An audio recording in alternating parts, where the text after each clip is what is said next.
Installing a new processor is one of the most important things that you can do on your PC. It's the brain of the computer after all. So if you have a brand new AMD Ryzen processor that you're ready to install, we have a couple tips and tricks for you to safely and securely install or replace your AMD Ryzen CPU. The first thing that you have to know is that electrostatic discharge, or the little zaps that you build up by shuffling around on carpet, those can actually be dangerous for the sensitive electronic components in a CPU. But there's a way to deal with that. First, don't build a computer on a carpet, don't build it on a rug. Hardwood floors or even tile floors would be best. Secondly, you can deal with electrostatic discharge with an ESD strap. On one end, there's a wristband that you simply put on your wrist. And on the other end, there is sometimes a plug, like ours, which goes into a technical bench that is grounded, or there's a clip. The type that you might buy from the store is probably going to have a clip. To use that, you would simply turn the power supply off on your computer and then attach the clip to the power supply. Any bare metal on the power supply will do. That means when the static that builds up in your body doesn't go into the CPU, instead it goes through our handy wrist strap, through the power supply, and back into the wall outlet. That is a great way to keep your CPU safe.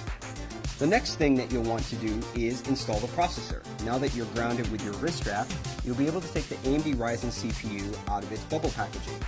And when you do that, take note.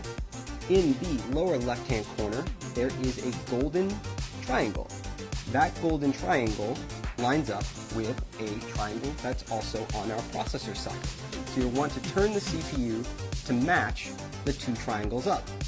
And then you lift the metal arm on the CPU socket, and then you simply drop the processor into the socket. My CPU dropped in effortlessly. It should feel really easy to install this CPU. If it's not easy, then the CPU is either installed in the wrong orientation, or you've not yet raised the metal retention arm on the socket. So once the CPU is installed, you can simply put that metal arm back down, and now the CPU is installed. And if there was any electrostatic discharge, that wrist strap that you would have took care of that for you automatically. Now the next thing, and our last step, is to install the heatsink. AMD Ryzen processors come with a heatsink inside the box. And when they come from the factory, they have a thermal compound pre-applied. That thermal compound ensures good heat transfer from the processor to the heatsink and out into the world. It helps keep your processor running cool and quiet. Now, if you've installed and removed this cooler a couple times, that thermal pad might be worn. You can clean it off with isopropyl alcohol, very easy. Now, what happens when that thermal pad gets worn out is that it must be replaced with aftermarket thermal compound. You can buy this from any online electronic retailer, and it only costs a few dollars.